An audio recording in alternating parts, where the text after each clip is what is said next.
Vâng, xin chào các bạn. Hôm nay Danh sẽ hướng dẫn mọi người cái cách ươm hạt bằng tấm mút xốp này. Đầu tiên, mình có thể tách phần trên của tấm mút xốp và để vào khay. Thì như vậy thì sẽ vừa khít hơn. Tiếp theo mình sẽ rót nước vào cho tới khi đầy khay thì thôi. Dùng tay nhấn nhẹ để mút xốp thấm nhiều nước hơn. Sau đó chúng ta sẽ lấy hạt giống ra, đổ một lượng vừa phải vào chén. Mình sẽ gieo từ 5 cho đến 10 hạt mỗi ô.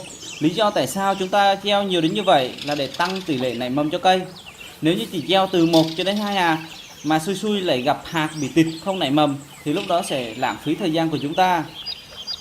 Mình có thể gieo nhiều loại hạt giống trên cùng một tấm mút xốp. Lúc này thì mình đã gieo cải ngọt rồi, thì bây giờ mình sẽ gieo tiếp một nửa là cải bẹ xanh. Chúng ta nên nhớ tay càng khô thì bóc hạt càng dễ hơn, không bị dính hạt vào tay. Vậy nên trước khi gieo hạt thì chúng ta phải chùi tay cho thật khô nhé. Tiếp theo thì Danh sẽ gieo tiếp hạt giống xà lách. Hạt xà lách thì gieo cũng tương tự như là hạt cải. Danh sẽ gieo mỗi ô từ 5 cho đến 10 hạt. Và một tấm mút xốp thì có thể gieo nhiều loại hạt khác nhau. Như ở trong video này thì Danh gieo một nửa là xà lách Búp và một nửa là xà lách xoăn.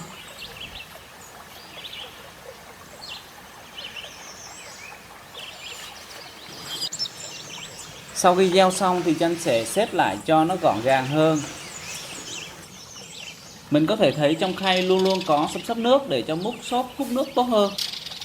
Và đây là cận cảnh của từng ô gieo hạt. Mình có thể thấy là trong mỗi ô chúng ta gieo từ 5 cho đến 10 hạt giống để giúp tăng cái tỷ lệ nảy mầm. Có một mẹo nhỏ đó là hạt giống càng ướt thì càng dễ nảy mầm. Vậy nên một ngày chúng ta có thể sử dụng bình xịt từ 3 cho đến 4 lần để tăng tỷ lệ nảy mầm cho cây. Sau khi chúng ta gieo hạt và xịt giữ ẩm xong thì chúng ta sẽ để khay ươm ở những nơi thoáng mát, tránh tiếp xúc trực tiếp với ánh nắng mặt trời. Và đây là hình ảnh của hạt giống sau 24 tiếng kể từ lúc gieo hạt. Chúng ta có thể thấy có rất là nhiều hạt giống đã bắt đầu là nứt nanh.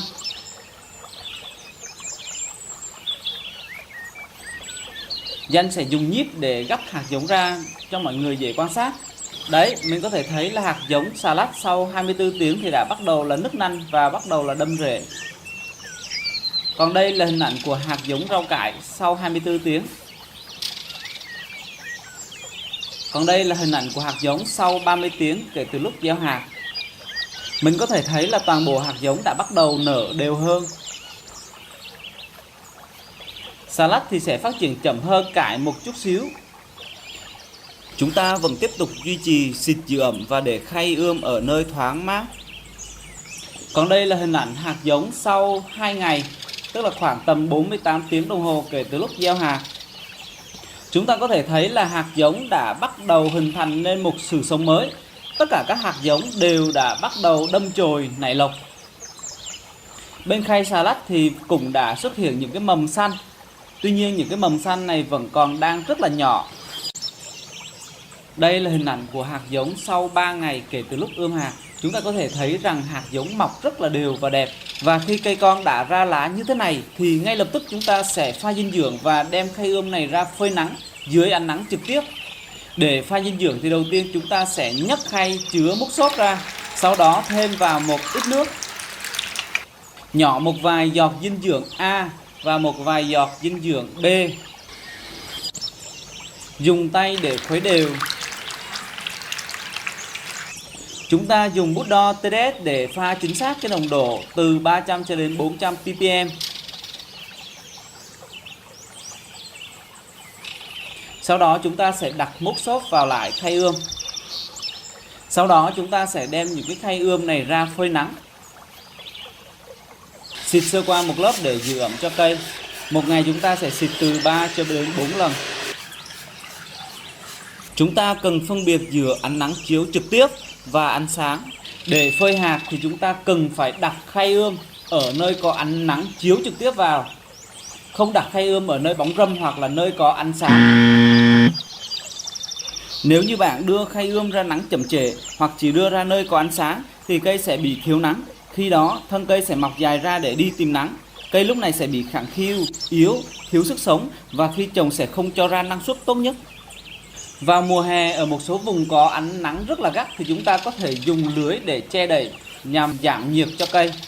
Tuy nhiên ở clip này thì Danh không có dùng lưới để che đậy mà Danh phơi trực tiếp dưới ánh nắng mặt trời luôn.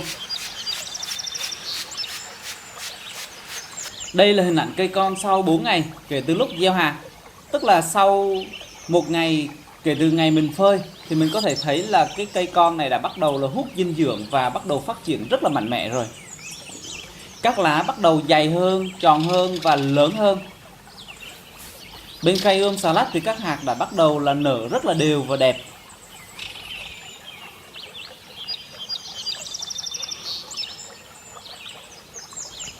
Khi nhấc cái tấm mút xốp lên thì mình sẽ để ý là rễ đã bắt đầu đâm ra khỏi tấm mút xốp.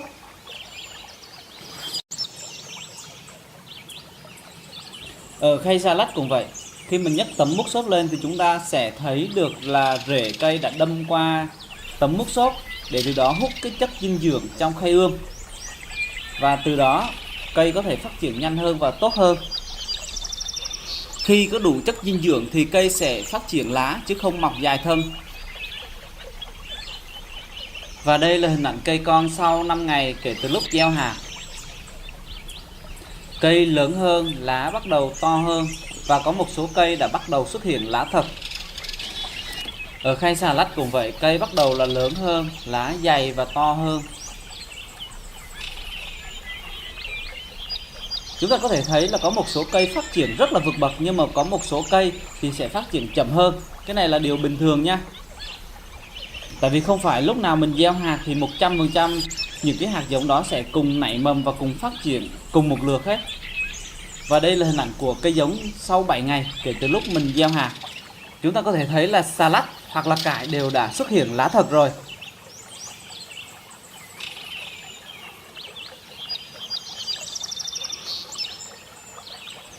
Và đây là hình ảnh rau xà lách sau 10 ngày kể từ khi gieo hạt. Chúng ta thấy là những cái cây xà lách là có những cái cây mà nó đã lớn rồi. Thì những cái cây này chúng ta có thể tách và chúng ta đưa lên chủ trồng rau được rồi.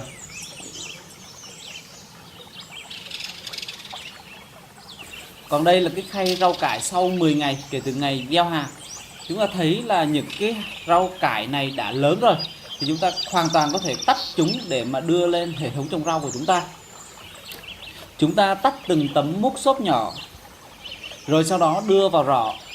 Nên lưu ý ở đây là chúng ta sẽ đưa cái phần rễ vào rọ trước, sau đó chúng ta sẽ nhét cái tấm mút xốp vào trong rọ. Và ở đây Danh sẽ làm thêm một ví dụ nữa. Danh sẽ tách cây con ra, sau đó cho vào rọ và nhấn chặt xuống. Việc tách cây con xà lách thì cũng tương tự như với cải nha. Mình luôn luôn phải ghi nhớ một điều, đó là khi mà đưa cái cây con vào rọ thì phải đưa phần rễ vào trong rọ trước. Và sau đó chúng ta sẽ nhét chặt cái tấm mút xốp đó vào trong rọ. Vậy là qua clip này Danh đã hướng dẫn cho mọi người cách ươm hạt giống vào trong tấm mút xốp và cho mọi người xem được cái giai đoạn phát triển của cái cây rau trong cái quá trình là 10 ngày. Và Danh chúc mọi người đều ươm rau thành công và có một khay rau đều và đẹp hơn của Danh. Ở video clip sau Danh sẽ hướng dẫn mọi người cách chăm sóc rau sau khi đưa rau lên giàn để cho mọi người có được một cái hệ thống trồng rau thật là đẹp, thật là ngon và thật là năng suất. Xin cảm ơn.